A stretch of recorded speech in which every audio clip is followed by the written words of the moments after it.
So, imagine you're standing completely naked on the edge of this jagged cliff. Okay. The wind is whipping around you. There's a massive drop to this freezing lake down below. And basically, your entire life, your career, your education, your future, it has just completely fallen apart. Oh, wow. Yeah. You've been expelled, kicked out.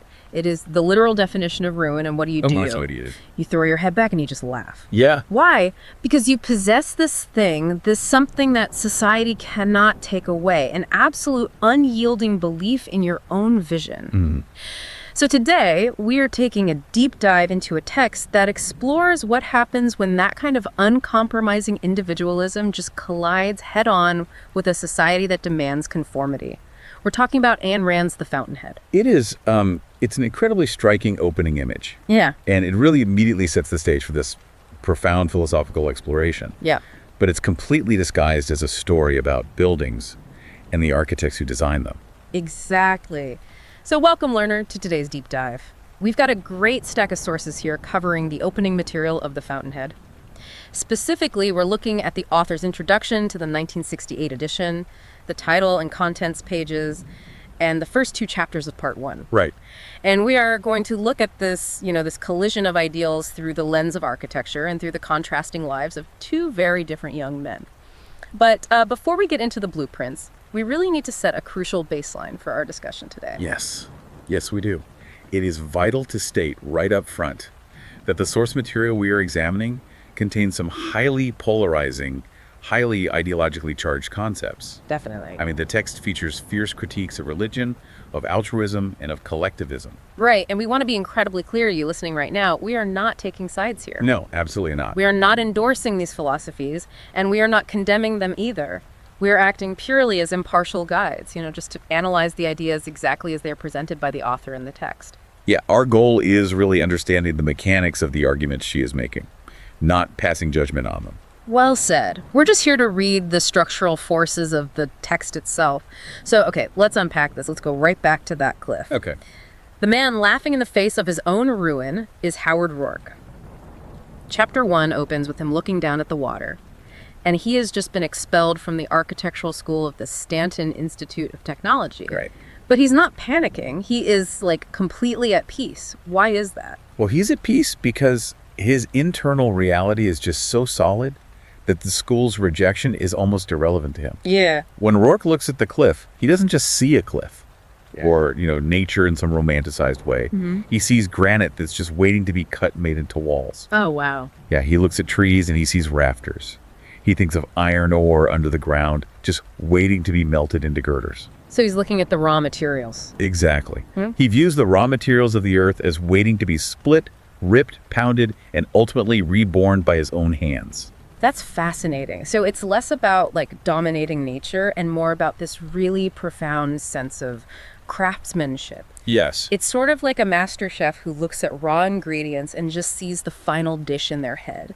And they would absolutely refuse to, pour cheap ketchup over a perfectly aged Wagyu steak just because a customer asked for it. Right. Roark has that exact level of respect for the materials. That is a really perfect analogy. Yeah. Because he respects the integrity Yeah. of the materials above all else. Oh. But as you can imagine, the school definitely doesn't see it that way. Right, which leads to this amazing confrontation when Roark is called into the dean's office.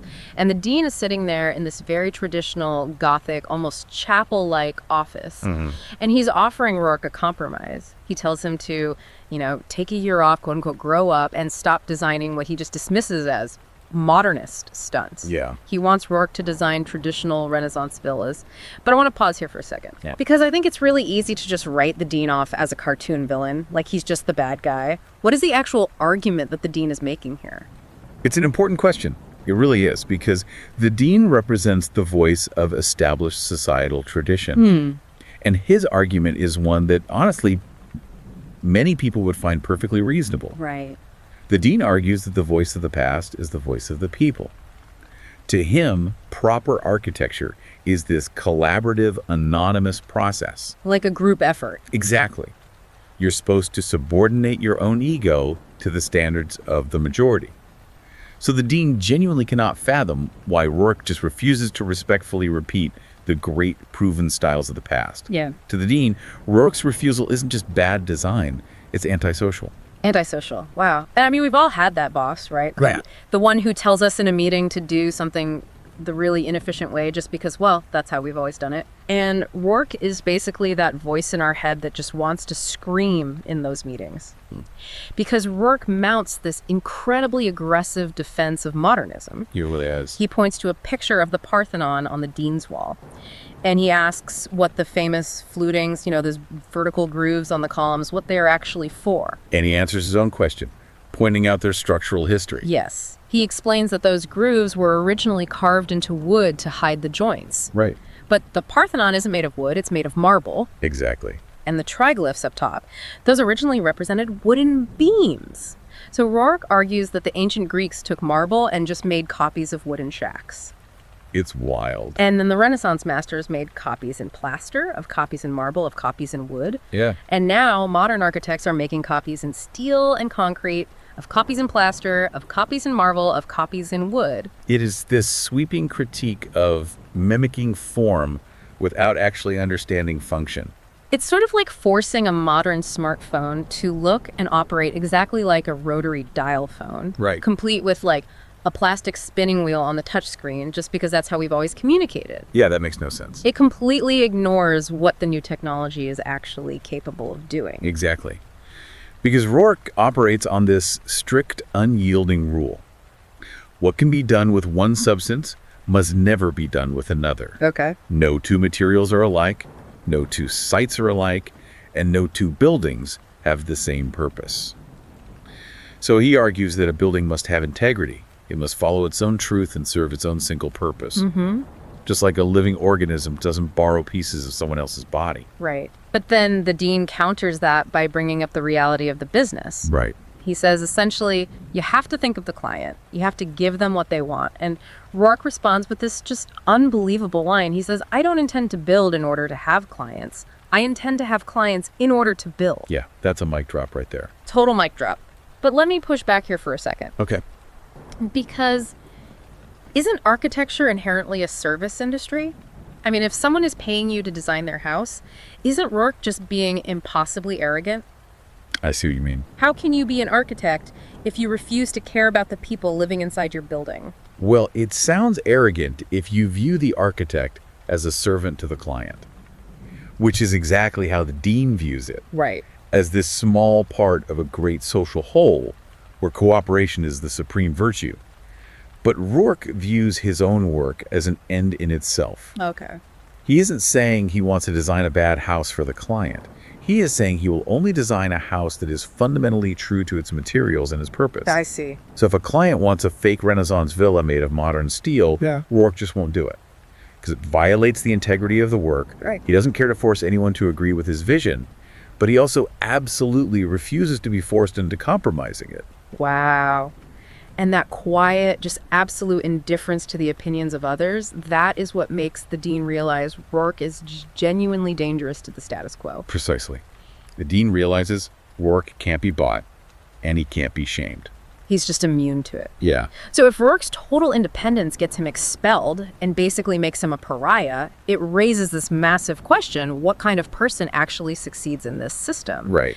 And to figure that out, the text transitions us away from Roark's lonely cliff, straight into a stuffy, packed, suffocating auditorium. Mm-hmm. And we don't have to look far to see what success looks like. We just have to look at the guy standing on the graduation stage getting all the medals.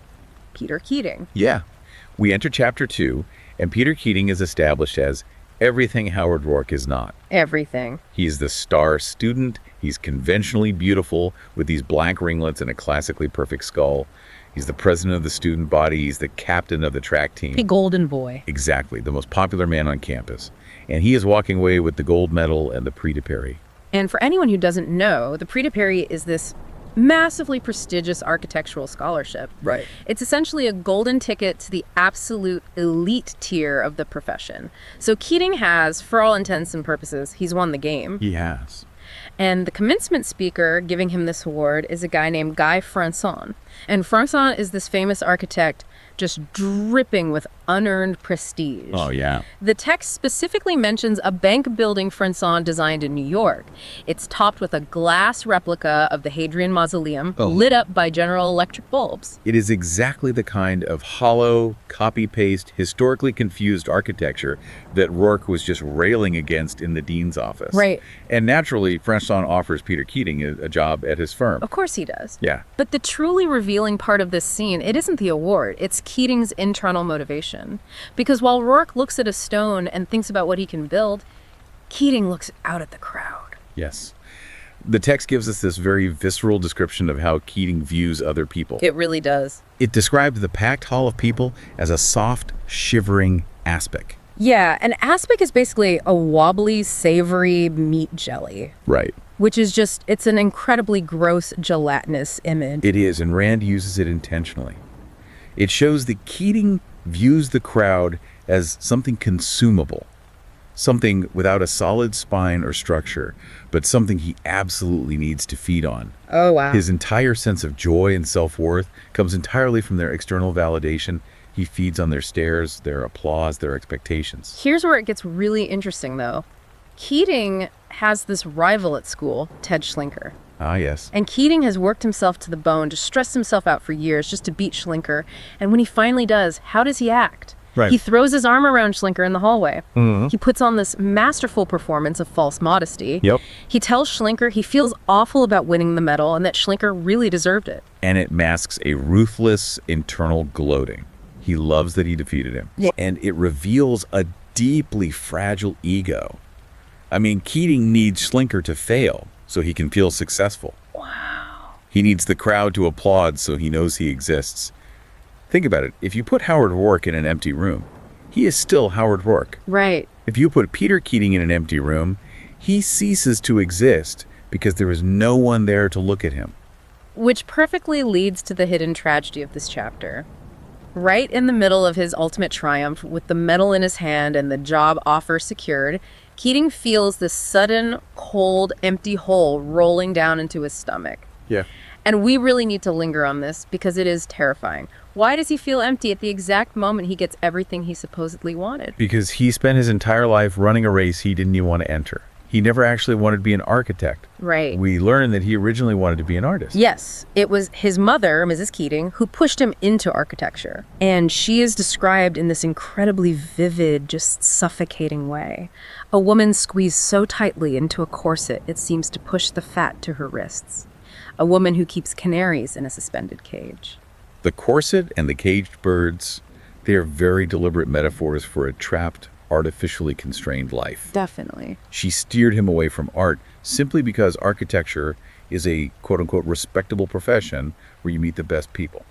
So he is living a completely second-hand life. Exactly. And the insight here is just so sharp.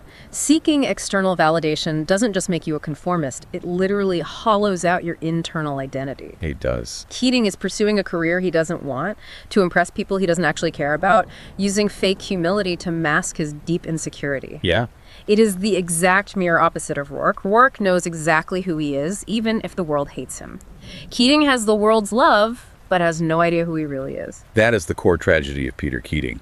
And this extreme dichotomy between Roark and Keating, it isn't just a convenient plot device. Right. To understand why Ayn Rand created these two polar opposites, we have to look at the blueprint for her philosophy, which is explicitly laid out in the author's introduction to the 1968 edition. Right. In that intro, she states her core motive for writing the book. She says her primary goal wasn't just to write an entertaining story, and she claims it wasn't even to preach a philosophy. Her ultimate literary goal was the, quote, projection of an ideal man as an end in itself.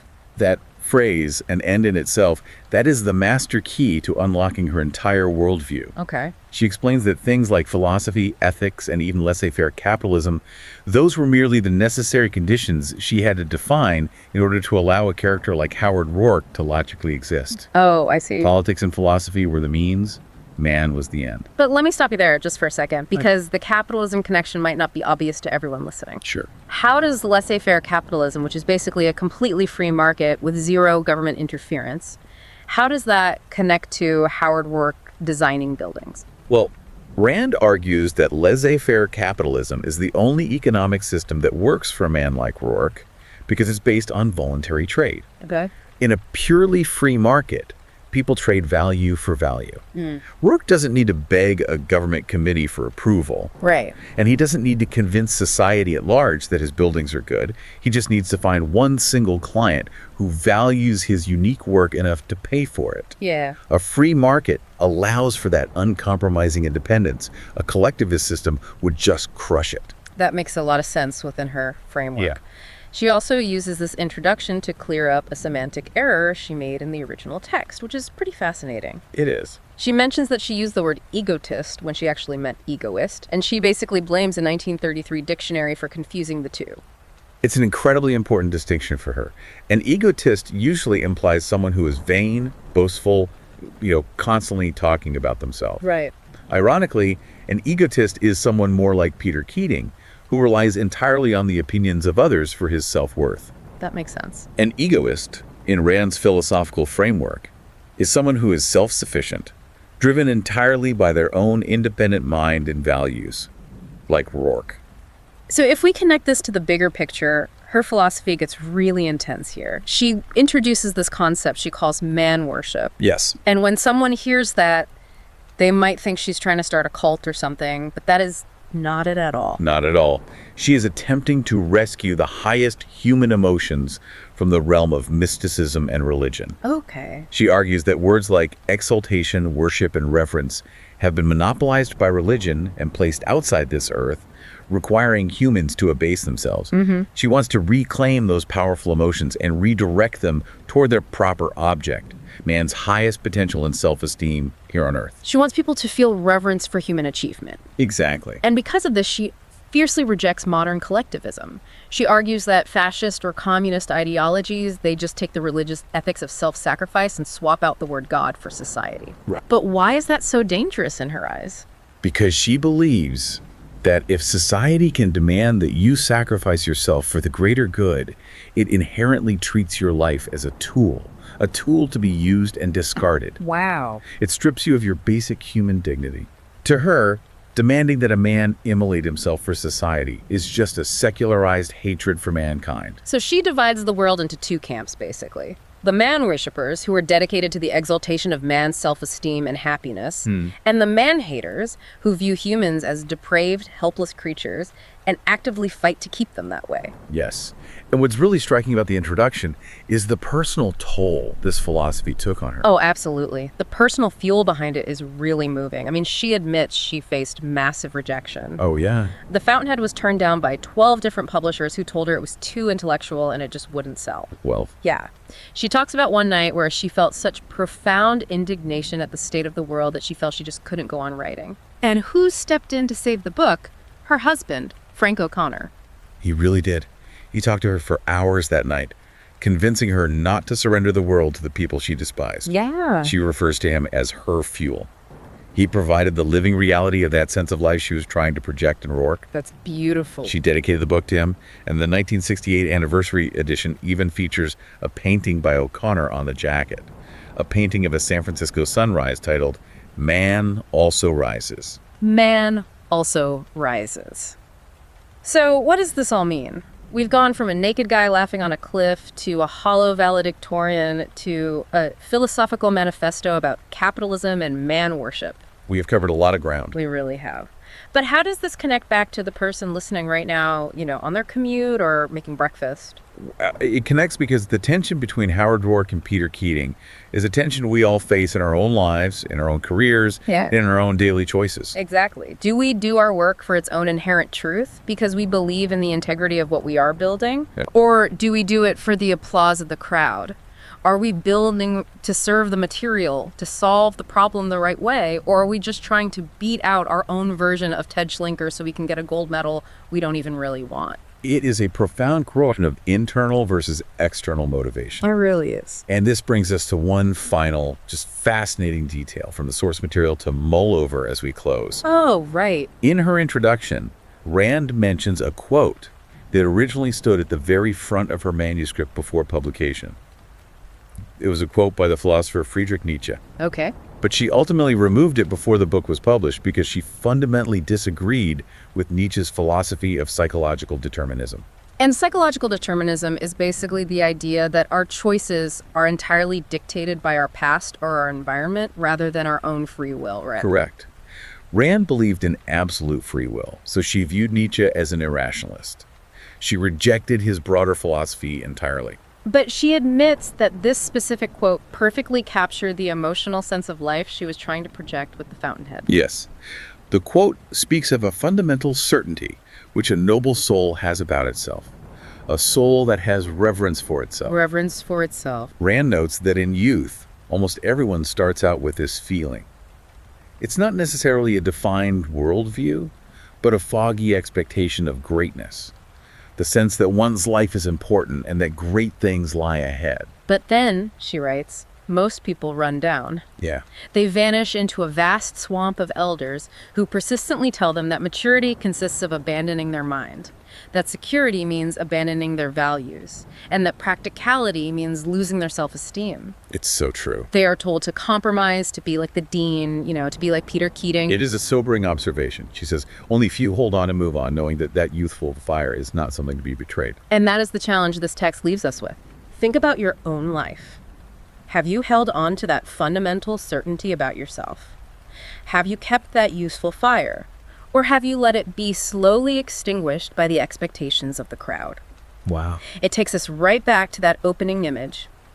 When the world strips everything away from you and you're standing alone on the edge of a cliff, do you have enough integrity left in your own soul to laugh at the wind? An incredibly powerful question to carry forward. It really is. Thanks for diving deep with us today. Keep learning, keep questioning, and we'll see you next time.